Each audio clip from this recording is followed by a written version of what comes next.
সাংসদ নির্বাচিত হয়ে ব্লকে ব্লকে ঘুরে সাধারণ ভোটারদের ধন্যবাদ জ্ঞাপনের পাশাপাশি তাদের বিভিন্ন সমস্যা ও অভাব অভিযোগের কথা শুনছেন দক্ষিণ মালদার কংগ্রেস সাংসদ ঈশা খান চৌধুরী। রবিবার এমনই ছবি নজরে এলো মালদার কালিয়াচক ২ নম্বর ব্লকের মোথাবাড়ি বিধানসভা এলাকায়। এদিন সকাল থেকে বিকাল পর্যন্ত সাংসদ ঈশা খান চৌধুরী মোথাবাড়ি, বাঙ্গিটোলা, রথবাড়ি, পঞ্চানন্দপুর সহ বিভিন্ন অঞ্চল এলাকায় ঘোরেন। এলাকায় গিয়ে চায়ের দোকানে বসে কংগ্রেসকে ভোট দেওয়ার জন্য সাধারণ মানুষকে ধন্যবাদ জানান। তাদের সঙ্গে খোশ মেজাজে আলাপচারিতা সারেন। সেই সঙ্গে একের পর এক গ্রাম ঘুরে সাধারণ মানুষের বিভিন্ন সমস্যা ও অভাব অভিযোগের কথা শোনেন তিনি। বাংলাতে আমার মন বলছি এবার ওদের সিট শুধু কমে যাবে, আর বাড়বে না। বিজেপি বাংলাতে আমি বলবো না শেষ, কিন্তু অনেক কমে যাবে।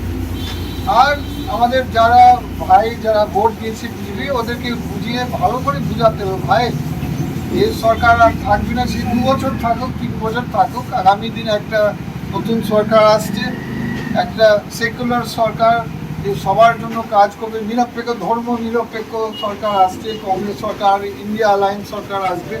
তো আপনারা একটু ভাবুন কংগ্রেসের জন্য, একটু অ্যালায়েন্সের জন্য ভাবুন, কংগ্রেসের জন্য একটু ভাবুন। এদিন দক্ষিণ মালদার কংগ্রেস সাংসদ ঈশা খান চৌধুরীর এই ধন্যবাদ জ্ঞাপন কর্মসূচিতে সাংসদ ছাড়া উপস্থিত ছিলেন কালিয়াচক ২ নম্বর ব্লক কংগ্রেস সভাপতি দুলাল শেখ সহ অন্যান্যরা। দুলালবাবু জানান, ঈশা খান চৌধুরী বিপুল ভোটে জয়ী হয়ে সাংসদ নির্বাচিত হয়েছেন, তাই তিনি সাধারণ মানুষকে ধন্যবাদ জানাতে গ্রামে গ্রামে ঘুরছেন, মানুষের সমস্যার কথা শুনছেন। কালিয়াচক ২ নম্বর ব্লকের মানুষ সাংসদকে কাছে পেয়ে ভাঙন সমস্যার সমাধানের জন্য আবেদন জানাচ্ছেন। আমাদের মাননীয় সাংসদ ঈশা খান চৌধুরীকে নিয়ে আমরা রথবাড়ি, বাঙ্গিটোলা অঞ্চলের গোবিন্দগঞ্জ, সাদিপুর, পঞ্চায়েতপাড়া, ঘোষপাড়া, পঞ্চানন্দপুরে নদীর ভাঙনের সমস্যাটা কিছু আমরা দেখালাম এমপি সাহেবকে, এবং বর্তমানে আমরা এই পঞ্চানন্দপুরের বিভিন্ন জায়গায় ঘুরছি, মানুষের সমস্যাগুলি শুনছেন। আগামী দিনে যেন মানুষের পাশে থেকে মানুষের যেন কাজ করতে পারে। এই প্রসঙ্গে দক্ষিণ মালদার কংগ্রেস সাংসদ ঈশা খান চৌধুরী বলেন, মোথাবাড়ির মানুষ তাকে বিপুল ভোটে জয়ী করেছেন, তাই সাধারণ ভোটারদের ধন্যবাদ জানাতে এসেছেন। এসে মানুষের সমস্যা ও অভাব অভিযোগের কথাও শুনছেন। আগামী দিনে সেই মতো কাজ করার চেষ্টা করবেন। কর্মসূচি হচ্ছে যেভাবে মানুষ মোথাবাড়ি ব্লকের সিটের মানুষ যেভাবে সুযোগিতা দিয়েছেন, আমাকে ভোট দিয়েছেন কংগ্রেসকে, আমি আজকে এসেছি মোথাবাড়ি মানুষকে ধন্যবাদ জানাবার জন্য, এবং বিভিন্ন গ্রামে ঘুরেছি, বিভিন্ন চা দোকানে, বিভিন্ন গ্রামে দোকানে বসে আলোচনা করেছি আমাদের পার্টির বিভিন্ন ওয়ার্কার পাবলিকের সঙ্গে, বিভিন্ন কমপ্লেন শুনি, সমস্যা শুনেছি।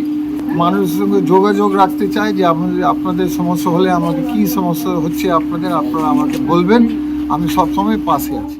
আগামী ২১শে জুলাই দলের শহীদ সমাবেশের কর্মসূচি সফল করতে এবার প্রস্তুতি সভা করলেন কালিয়াচক ১ নম্বর ব্লক তৃণমূল শ্রমিক সংগঠন নেতৃত্ব। সভায় হাজির ছিলেন আইএনটিটিউসির ব্লক সভাপতি হায়দার আলী মোমিন সহ অন্যান্যরা। তারা কালিয়াচক এলাকার বিভিন্ন শ্রেণীর শ্রমিকদের নিয়ে প্রস্তুতি সভা করেন। সভায় আগামী ২১শে জুলাই তৃণমূলের শহীদ দিবসকে সামনে রেখে কলকাতার ধর্মতলায় হতে চলা শহীদ সমাবেশ সফল করার আহ্বান জানান। সে সঙ্গে আগামী দিনে কালিয়াচক এলাকায় টোটো দৌরাত্ম্য বন্ধ, সংগঠনগতভাবে প্রয়োজনীয় উদ্যোগ গ্রহণের কথা জানান তিনি। আমাদের যে আগামী দিনে ২১শে জুলাই প্রোগ্রাম, আমাদের দলের সবথেকে বড় প্রোগ্রাম, সেই প্রোগ্রামকে আমরা সাফল্যমণ্ডিত করার জন্য আমরা মালদা জেলা আইএনটিটিউসির সভাপতি শুভদীপ সান্যাল মহাশয়ের নির্দেশে আজকে কালিয়াচক 1 ব্লকের আমার সমস্ত তৃণমূল শ্রমিক সংগঠনের লোকদেরকে নিয়ে ২১শে জুলাইয়ের প্রস্তুতি সভা করলাম।